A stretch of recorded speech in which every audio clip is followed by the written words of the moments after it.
بسم اللہ الرحمن الرحیم۔ تو یہ حضرت عمر کی ایک پرسنالٹی ہے کہ حضرت عمر جیسی اسٹرانگ خلافت کوئی لے کر نہیں آتا، نہ لے کے آ پائے گا انشاءاللہ۔ اللہ نے چاہا تو خلافت راشدہ دوبارہ قائم ہوگی انشاءاللہ۔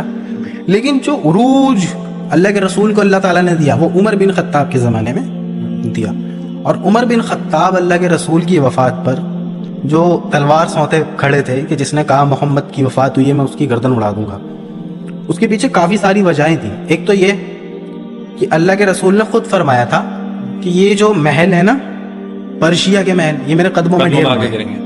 حضرت عمر کو یہی لگتا تھا کہ اللہ کے رسول کے ساتھ میں جنگ کروں گا، ہم سب صحابہ ہم جنگ کریں گے اور یہ ہماری خلافت وہاں تک پہنچے گی، لیکن وہ ہوا ہی نہیں۔ لیکن اللہ کے رسول نے صحیح فرمایا تھا۔ اللہ کے رسول نے جو حدیث فرمائی نا کہ میرے قدموں میں، یعنی کہ میری خلافت، یعنی میرا جو طریقہ ہے، میرے طریقے پر تم لوگ چلو گے، میرا اسلام جو میں لے کر کے آیا ہوں، یہ جو قرآن آیا ہے، اب اگلا خلیفہ کھڑا ہوگا حضرت ابو بکر، اس سے اگلا خلیفہ کھڑا ہوگا حضرت عمر بن خطاب، اس سے اگلا خلیفہ کھڑا ہوگا حضرت عثمان بن عفان، ان کی حکومت میں بھی بہت اچھا کام چلا ہے، سب کچھ قرآن اور حدیث سنت کے طریقے سے ہوتا تھا۔ اس کے بعد مولا علی بہترین زبردست خلافت لے کر کے چلے، سب سے زیادہ مشکلات مولا علی کو آئی ہے، لیکن آپ نے کبھی حق کے خلاف حق کو چھپایا نہیں ہے، حق سے پیچھے نہیں ہٹے۔ ایسی شخصیت پہ جھوٹ باندھ رہے کہ وہ چپ چاپ بیٹھے ہوئے تھے اور بیوی کے ساتھ ظلم ہو رہا تھا۔ جھوٹے لوگ ہیں، سچائی ایک تو سچائی جو اصل ہے وہ ہضم ہونی لاجک بھی تو ہوتا ہے کچھ، سچائی جو اصل ہے وہ ہضم ہو نہیں رہی ہے، جو جھوٹی کہانیاں ہیں ان پہ یقین کرے بیٹھے ہیں۔ پھر بھی ایک لاجک بھی تو ہوتا ہے۔ میں اندھ بھگت تھوڑی نہ بن جاؤں گا، میں تو لاجک کو بھی تو تلاش کروں گا۔ اگر میرے ماں باپ مجھے سکھا رہے ہیں کہ حضرت عمر نے ایسا کر دیا تھا تو میرے ان سے کاؤنٹر کوشچن نہیں کروں گا کیا میں؟ کیا ہے میری ماں، کیا حضرت عمر اتنے ظالم تھے کہ ان کے زمانے میں جتنے بھی صحابہ تھے سارے نامرد ہو گئے تھے؟ ہاں یہاں تو ایک یہ لاجیکل کوشچن آئے گا سب کے دماغ میں۔ ابو ذر غفاری نے بھی آنکھیں بند کر لی تھی کہ جو ہو رہا ہے انہیں دو، یہ دین ہے، یہ دین ہے۔ عمار بن یاسر، یہ دین ہے۔ آپ کے سامنے اگر زیادتی ہو رہی ہو آپ برداشت کر لو گے؟ اللہ کے رسول تو فرما رہے کہ مومن وہ ہے جو برائی ہوتے ہوئے دیکھے تو سب سے پہلے ہاتھ سے روکے، اس کے بعد زبان سے روکے، اس کے بعد دل میں برا جانے، لیکن یہ سب سے نیچا درجہ ہے۔ تو کیا سب سے نیچے درجے کے تھے صحابہ کرام؟ اچھا، حضرت حسن اور حسین سے روایت کبھی نقل ہوئی ہے؟ آپ سوچ کے دیکھیں۔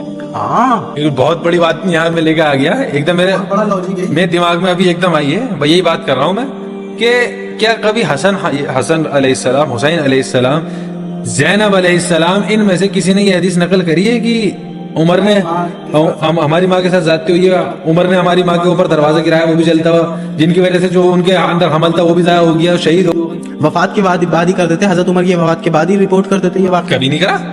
کچھ نہیں ہے، موجود ہے، کہیں سے کہیں تک نہیں ہے، کوئی ثابت نہیں کر سکتا اس بات کو آج بھی۔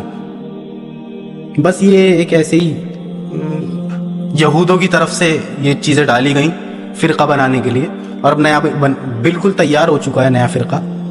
جی ماتم کر رہے ہیں، جی کیا کر رہے ہو بھائی؟ جی پہلے تشیع، جی ہم حضرت حسین کے غم میں کر رہے ہیں۔ نماز پڑھی تو نے؟ وہ کیا ہوتا ہے؟ یہ ان کی حالت ہے۔ اور یہ گند کرنے والے ہمیں بتائیں گے کہ حدیث پہ ریسرچ کرنا ہے، سند کیسے دیکھنی ہے۔ میں باقاعدہ آپ کو بتاؤں تو وہاں کوئی چھت پہ سے پارلے جی پھینک رہا ہے، کوئی پانی پھینک رہا ہے، کوئی تو مزے آتے ہیں، ایک طریقے میلہ ہوتا ہے ان لوگ کا۔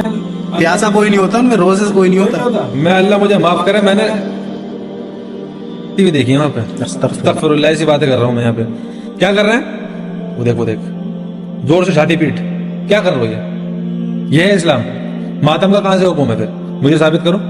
میں صرف ایک سوال کروں گا۔ ایک بے وقوف مجھ سے بولتا ہے کہ جب فرعون جب ڈوبا ہے نا تو اللہ تعالیٰ نے کہا کہ فرعون کی وفات پہ نہ کوئی رونے والا تھا نہ کوئی افسوس کرنے والا تھا۔ تو اس نے کہا کہ دیکھو فرعون کے مرنے پر نہ کوئی رونے والا نہ کوئی افسوس کرنے والا، اس کا مطلب حسن حسین کے مرنے پر یعنی شہید ہونے پر آپ افسوس بھی کرو اور ماتم بھی۔ نہیں تو نہیں، میں ابھی ایک سوال ہے میرا آپ سے پھر اسی بات پہ، امام زین العابدین نے ماتم کرا ہے؟ کیوں؟ اب تیرا مقدمہ کہاں گیا؟ امام زین العابدین کے بچوں نے؟ ہاں بتاؤ نا۔ جو بیوقوف یہ بات کر رہا تھا اس سے صرف یہ سوال ہوتا ہے امام زین العابدین سے ثابت کر، ان کے بچوں سے ثابت کر۔ نہیں انہوں نے تو نہیں، تو کیوں کر رہا ہے پھر؟ نہیں چلو ماتم ایک بار کو پوچھ لیتے، ماتم کر رہا ہے، ٹھیک ہے بھائی ماتم کر رہے ہو؟ ہاں ماتم کر رہے۔ نماز پڑھی آپ نے؟ وہ کیا ہوتا ہے؟ وہ کیسے پڑھتے ہیں؟ نماز کا نہیں، یہ پاک بھی نہیں ہوتے، خدا کی قسم یہ پاک ناپاکی کی حالت میں ہوتے ہیں۔ یہاں پہ کتنے نشوں میں ہوتے ہیں۔ یہ کون سا دین؟ یہ تو دین ہو ہی نہیں سکتا۔ گٹکے اور